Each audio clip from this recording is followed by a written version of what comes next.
Hello guys, आपका स्वागत है फिजिक्स पीवाई की for NEET JEE and CBSE में। अगर आपको कॉन्सेप्ट अच्छे से समझ में आ जाए तो वीडियो को लाइक करना और हमारे चैनल को सब्सक्राइब करना मत भूलना। 6 को ध्यान से समझना है मेरे भाई। एक बॉडी है, स्टार्ट करती है रेस्ट से। एक बॉडी जो है रेस्ट से स्टार्ट करती है and is uniformly accelerated for 30 second. सबसे पहले तो ये समझना बहुत जरूरी है, यहां पर कुछ चीजों का। रेस्ट से स्टार्ट करिए तो इनिशियल वेलोसिटी 0। भाई रेस्ट से स्टार्ट कर रही है तो इनिशियल वेलोसिटी क्या हो गई? 0। यूनिफॉर्मली एक्सिलरेटेड मोशन है 30 सेकंड तक। इसका मतलब मान लो ये पार्टिकल यहां से शुरू करता है, पहले ये जाता है, फिर ये जाता है, फिर ये जाता है। भाई ऐसा मान लेते हैं पॉइंट ए है, ये बी है, ये सी है और डी है। ए से बी तक जाने में 10 सेकंड लगे, बी से सी तक जाने में 10 सेकंड लगे, सी से डी तक जाने में 10 सेकंड लगे, तो 10 10 10, इसका मतलब 30 सेकंड। इन सभी 30 सेकंड में एक्सीलरेशन क्या है? Uniformly accelerated. Remember, uniformly accelerated, इसका मतलब एक्सीलरेशन कांस्टेंट है। एक्सीलरेशन क्या है मेरे भाई? कांस्टेंट। ये आपको याद रखना है। बहुत सारे मेरे छोटे भाई बहन है, उनको क्या कंफ्यूजन रहती है? यूनिफॉर्मली एक्सीलरेटेड मतलब एक्सीलरेशन बढ़ रहा है। यूनिफॉर्मली एक्सीलरेटेड मतलब एक्सीलरेशन बढ़ रहा है ना। बहुत सारे मेरे छोटे भाई बहन, उनको ये कंफ्यूजन रहती है। यूनिफॉर्मली एक्सीलरेटेड का मतलब है एक्सीलरेशन कांस्टेंट, लेकिन वेलोसिटी बढ़ती है मेरे भाई, वेलोसिटी बढ़ती है। यहां पर जो यूनिफॉर्मली एक्सीलरेटेड का मतलब है वेलोसिटी कांस्टेंट रेट से बढ़ रही है। वेलोसिटी कांस्टेंट रेट से बढ़ रही है। वेलोसिटी जब कांस्टेंट रेट से बढ़ती है तो वो एक्सीलरेशन कहलाता है, और यहां पर एक्सीलरेशन कांस्टेंट है, इसका मतलब सेम रेट से वेलोसिटी बढ़ रही है। समझ में आया? सेम रेट से वेलोसिटी बढ़ रही है। एक बार और समझ लो मेरे भाई, v माइनस यू अपॉन में टी। भाई ये जो डिफरेंस है ना वेलोसिटी का, हर केस में सेम आएगा, सेम टाइम लगेगा, तो एक्सीलरेशन कांस्टेंट हो जाएगा। यहां भी सेम एक्सीलरेशन, यहां भी सेम, यहां भी सेम, यानी कि ए से डी तक सेम एक्सीलरेशन। क्लियर है? तो अभी तक तो यहीं तक समझा हमने। आगे बात करते हैं। The distance travelled in the first 10 second. भाई पहले 10 सेकेंड में जो डिस्टेंस ट्रेवल करी, भाई मैंने ये बताया, ये 10 सेकेंड, और कितनी डिस्टेंस ट्रेवल करी? x1। अगले 10 सेकेंड में x2 डिस्टेंस ट्रेवल करी, ये आ गई भाई। सी से डी, यानी कि नेक्स्ट 10 सेकेंड में, जो लास्ट वाला 10 सेकेंड है, इसमें कितनी डिस्टेंस ट्रेवल करी? x3। देन x1, x2 और x3 का जो है हमें रेशियो निकालना है। हमें क्या निकालना है? x1, x2 और x3 का रेशियो निकालना है। बहुत प्यार से समझना है इस सवाल को। इस सवाल को प्यार से समझोगे तो आने वाले 2-3 सवाल ऐसे ही मिलने वाले हैं आपको, जो इसी तरह से होंगे। ध्यान से समझना। पहले मैं ए से बी तक की बात करूंगा। ए से बी तक की बात करते हैं हम। पहले हम ए से बी तक की बात करेंगे। ए से बी तक की बात करेंगे, हम डिस्टेंस निकालेंगे और फॉर्मूला लगाएंगे। आपको पता है equation of motion, S is equal to U T plus half A T square. ये फॉर्मूला लगाएंगे। तो ए से बी तक कितनी डिस्टेंस है? x1। भाई ए से बी तक कितनी डिस्टेंस है? x1। ये x1 आ गई, डिस्टेंस आ गई। ut इनिशियल वेलोसिटी 0 है। ए से बी में इनिशियल वेलोसिटी 0 है, ए पर इनिशियल वेलोसिटी 0 है, तो ये टर्म 0 हो जाती है। तो ऐसे लिख लेते हैं 0 प्लस हाफ ए, एक्सीलरेशन कांस्टेंट है इस केस में, मैंने बोला ए। क्वेश्चन में बोल रहा है टाइम का स्क्वायर, कितना टाइम लगा ए से बी तक? 10 सेकेंड, तो 10 का स्क्वायर। क्लियर है भाई साहब? तो यहां पर हम इस तरह से लिख सकते हैं x1 is equal to half a 10 का स्क्वायर। क्लियर है यहां पर? आगे अब हम बात करेंगे x2 की। देखो, अगर मैं आपको बोलूं मुझे x2 निकालना है, तो क्या मैं ऐसा कर सकता हूं? भाई ये टोटल डिस्टेंस हो गई। इस टोटल डिस्टेंस में से अगर मैं ये वाली डिस्टेंस माइनस कर दूंगा तो मुझे x2 मिल जाएगी।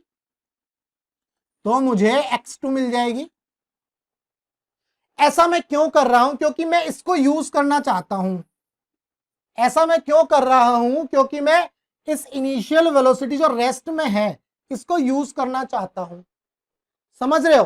तो जब मैं इसको यूज करूंगा तो टोटल डिस्टेंस निकालूंगा, पहले ये 0 हो जाएगी और यहां तक कितना टाइम लगेगा? 10 सेकंड प्लस 10 सेकंड, यही लगने वाला है 20 सेकंड। तो देखो मैं क्या करूंगा, ए से सी तक अगर मैं बीसी की बात करूंगा तो बीसी कैसे निकालूंगा मैं? A C minus A B, A C minus A B, यही करूंगा भाई। भाई एसी निकाल, एसी में से, हाँ बीसी में बीसी निकालना है, बीसी में बीसी निकालने के लिए एसी में से ए बी माइनस कर दूंगा तो मुझे बीसी मिल जाएगा। क्लियर है? तो मुझे बीसी निकालना है तो एसी में से ए बी माइनस कर दूंगा तो मुझे बीसी मिल जाएगा। तो एसी एसी हमारा यहां से यहां तक, तो देखो ए से सी तक मैं डायरेक्ट लूंगा, कितना टाइम लगा? 20 सेकेंड। Remember 20 second. ए से सी तक जाने में कितना टाइम लगा? 20 सेकेंड। इनिशियल वेलोसिटी 0, तो ये टर्म तुम्हारी अब भी 0 हो जाएगी। क्लियर है? तो एसी क्या मिलेगा हमें? हाफ ए, हाफ ए, एक्सीलरेशन तो कांस्टेंट है, यहां भी ए, यहां भी ए, यहां भी ए। क्लियर है? तो हाफ ए टी स्क्वायर, ए से सी तक पहुंचने में कितना टाइम लगा मेरे भाई? 20 स्क्वायर, 20 का स्क्वायर। टाइम कितना लगा? 10 ना, वो सॉरी 20, 10 और 10 20। क्लियर है? माइनस ए बी, ए से बी तक, भाई ए से बी तक तो अभी निकाला ही है हमने x1, यही रख दो। हाफ ए इंटू 10 का स्क्वायर। क्लियर है भाई साहब? यहां पर आप ऐसा कर लो, हाफ ए को कॉमन ले लो और क्या मिलेगा आपको? 20 का स्क्वायर माइनस 10 का स्क्वायर, यही करोगे आप। अब क्या कर सकते हो? हाफ ए, भाई इसको क्या करोगे? ए स्क्वायर माइनस बी स्क्वायर का फॉर्मूला लगाओगे तो ए प्लस बी इंटू ए माइनस बी। तो ए प्लस बी कितना होगा? 20 प्लस 10 30 इंटू ए माइनस बी 20 माइनस 10 तो 10। क्लियर है ना? ए प्लस बी और ए माइनस बी का फॉर्मूला लगाया यहां पर, यहां लिख देता हूं ए प्लस बी और ए माइनस बी, ये फॉर्मूला लगाया। क्लियर है? हाफ 30 इंटू 10, ये आ गया आपके पास BC, BC यानी कि x2, BC यानी कि x2। भाई x1 मिल गया आपको, x2 मिल गया। अब बात करते हैं x3 की, बात करेंगे x3 की। किसकी बात करेंगे मेरे भाई? x3 की। देखो x3 को कैसे निकाल सकते हैं? अब देखो A से D तक, A से D तक कितना टाइम लगेगा? 10 प्लस 10 प्लस 10, 10 प्लस 10 प्लस 10 यानी कि 30 सेकेंड। 30 सेकेंड में ए से डी तक पहुंचा, क्योंकि हम फिर दोबारा से इसको यूज करना चाहेंगे और ए से डी तक पहुंचने में इसको 30 सेकेंड लगे, तो ए से सी तक पहुंचने में 20 सेकेंड। तो अगर मैं इसमें सी डी निकालना चाहूंगा तो कैसे निकाल सकता हूं? A D minus A C, A D minus A C. बहुत आसान हो गया अब आपके लिए। हम यहां पर सी डी निकालना चाहेंगे तो ये हो जाएगा A D minus A C. Clear है मेरे भाई? ए डी कितना होगा भाई? ए डी हो जाएगा हाफ ए टी स्क्वायर यानी कि 30 का स्क्वायर, इस केस में 30 का स्क्वायर हो जाएगा, इस केस में 30 का स्क्वायर हो जाएगा, माइनस एसी। एसी क्या होगी? यहां से यहां तक की डिस्टेंस, एसी हमने अभी निकाला है, एसी हमने निकालना था तो हाफ ए 20 का स्क्वायर, हाफ ए 20 का स्क्वायर है ना, हाफ ए 20 का स्क्वायर। क्लियर है भाई साहब? क्लियर है यहां तक? एडी हमें मिलेगा, देखो इनिशियल वेलोसिटी तो 0 है ना सभी में, सभी केसेस में इनिशियल वेलोसिटी 0 होगी, तो हम इसी का फायदा उठा रहे हैं, हम इसी का फायदा उठा रहे हैं। तो यहां से आपको सी डी मिलेगा यानी कि x3। तो अगर मैं अब इसको यहां पर डायरेक्ट करूं, अगर मैं इसको यहां पर डायरेक्ट करूंगा तो क्या होगा? हाफ ए 30 का स्क्वायर और 20 का स्क्वायर है ना, कॉमन ले लिया, हाफ ए 30 का स्क्वायर माइनस 20 का स्क्वायर। तो यहां से क्या मिलेगा आपको? हाफ ए 30 ए स्क्वायर माइनस बी स्क्वायर का फिर फॉर्मूला लगाओगे तो ए प्लस बी इंटू ए माइनस बी। 30 प्लस 20 कितना हो गया मेरे भाई 50। 30 में से 10 गया 20 सॉरी 30 में से 20 गया तो 10। आपके पास अब तीनों वैल्यू आ गई x1 x2 और x3। भाई ये फर्स्ट हो गया, ये आपके पास सेकंड हो गया और ये आपके पास थर्ड हो गया। तीनों को डिवाइड कर दो और देख लो क्या आ रहा है आंसर। हाफ ए तो कैंसिल हो रहा है सभी में, हाफ ए यहां से कैंसिल, हाफ ए यहां पर कैंसिल हो रहा है और हाफ ए यहां पर भी कैंसिल हो रहा है।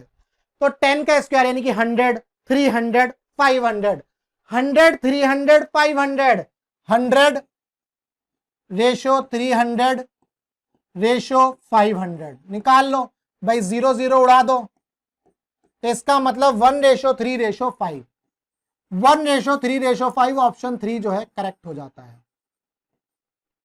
क्लियर है मेरे भाई। तो यहां पर इस तरह से ऐसा इसीलिए किया है क्योंकि ये ऑब्जेक्ट जो है रेस्ट में थी, ये ऑब्जेक्ट रेस्ट में थी, तो इसीलिए हमने जो रेस्ट वाली जो वेलोसिटी थी इसको यूज किया है, इसको हमने यूज किया है। ये था क्वेश्चन नंबर 6। क्लियर है यहां तक।